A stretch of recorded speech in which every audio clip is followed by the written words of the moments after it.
Welcome gaming friends, today we're going to be taking a look at the Warrior and tips on leveling this class in Guild Wars 2 on a free-to-play account. The guide today is specifically going to cover levels 1 to 31 because this is where you're going to be able to pick your first elite skill.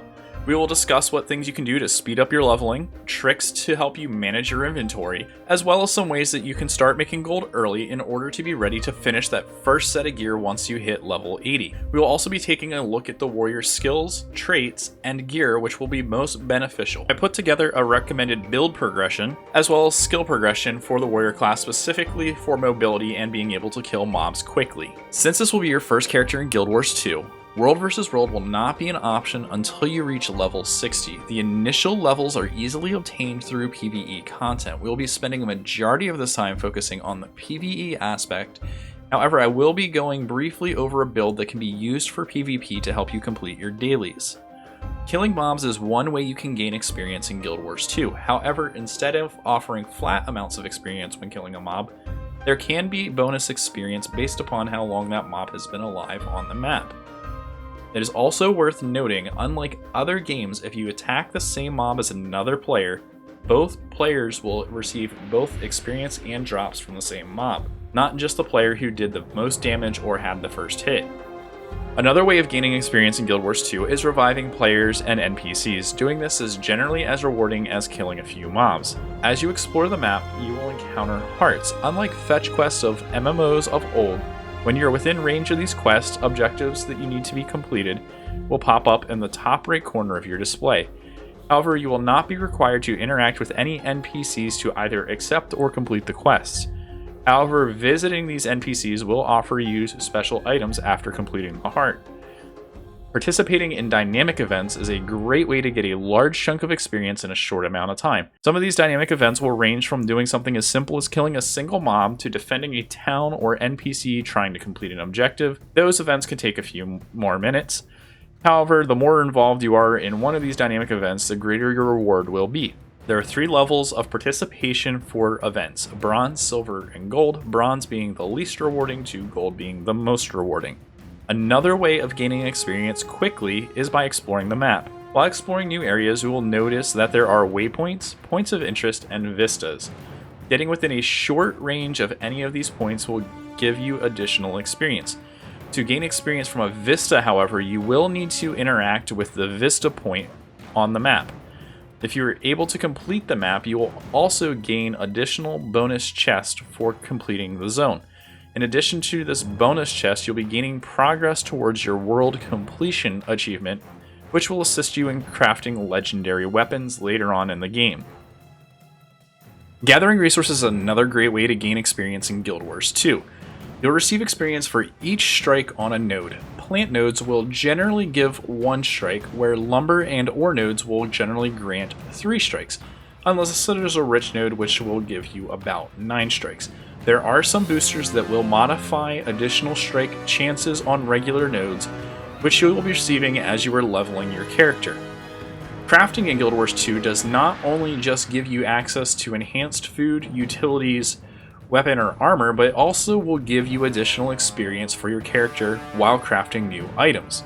If you are gathering resources while exploring the map, crafting will provide you a nice boost to your leveling progression. Another great reason to pick up crafting on a free-to-play account is because you have limited access to the trading post. Because of this, I would recommend using the weaponsmithing and cooking crafting professions. The weaponsmithing option will give you access to better weapons as you are leveling, as well as the ability to make boosters that will grant additional experience as well as stat bonuses. Cooking will give you food items, which will also give you additional bonuses and experience. During the start of the game, you will be equipped with a sword. This weapon will give you respectable damage to start and some extra movement speed from sword 2, but ultimately works better in condition builds. So we'll be trading the sword in for the great sword once you have unlocked the first 5 skills on the left half of the bar at level 8. You will want to find a pair of axes which will give you the ability to quickly cleave down groups of mobs. Once you reach level 10, you will be able to have a primary and secondary set of weapons and swap between them. The power-based weapons that we will be using in this guide will be Greatsword and Axe. Guild Wars 2 has 2 different types of damage in the game. Power damage, which will increase the amount of damage a specific skill produces, with the precision and ferocity stats modifying the critical strike chance and the critical strike bonus modifiers. The second type of damage will be the condition damage, which will increase the intensity of damage over time abilities such as bleeding, burning, and poison. The secondary modifier is the expertise, which will increase the duration. For every 15 points of expertise will increase condition duration by 1%. Since the majority of the expertise stat sets are only available in expansion armor sets and are unavailable to free-to-play accounts, we will be using power-based weapons and armor stats. So primarily we will be looking for power, precision, and ferocity stats as you are leveling your character. Next we will be talking about the utilities and traits we selected for this build.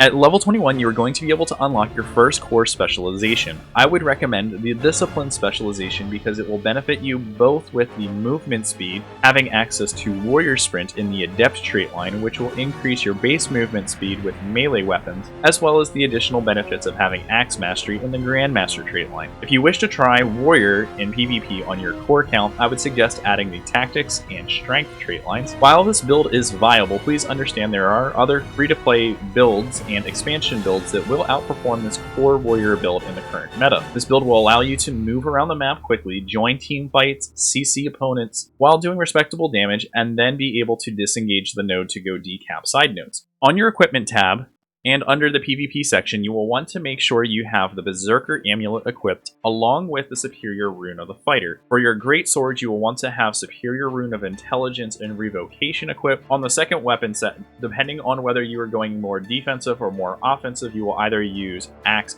for offense or Axe Shield for defense. You will want to make sure you have Superior Rune of Cleansing and Energy. Next, I briefly want to talk about ways to make gold in Guild Wars 2 on a free-to-play account before you reach level 80. The two ways that I'm going to suggest are going to be through PvP and through the completion of dailies. However, as I mentioned in the previous section, if you're going to be going the route of doing PvP, you may want to use your second character slot for a class that is going to perform better in the current meta. For free core-to-play accounts, the Ranger, Guardian, and Necromancer will have stronger build performance than the Warrior build previously mentioned. While you are doing your PvP matches, you will get between 15 and 30 silver per game depending on whether you win or lose. The other daily options that will be available to you will be only the PvE section because you will not have access to World vs. World until you reach level 80. For the PvE section, however, it is important to remember that some of these objectives will be spread out across the map and may not all be able to be completed in a single day, so you may rely on a PvP daily to complete your daily quests. Now that we've discussed some ways to make gold on a free-to-play account before you reach level 80 in Guild Wars 2, let's go ahead and talk about some ways that you can manage your inventory.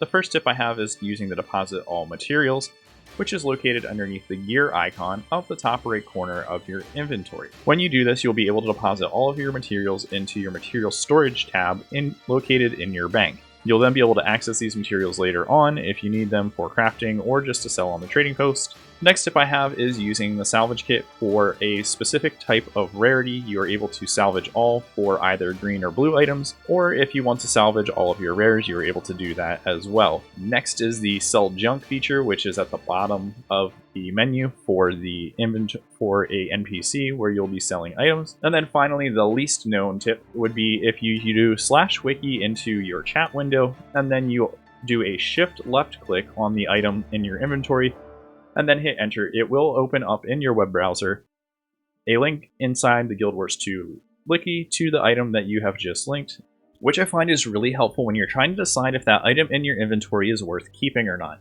Finally, let's go ahead and talk about some ways you can speed up your leveling in Guild Wars 2 on a free-to-play account. Food and utilities are one of the best ways you can increase your level speed on a free-to-play account. You will occasionally have access to banners which players will drop on the map, which will increase your character's experience.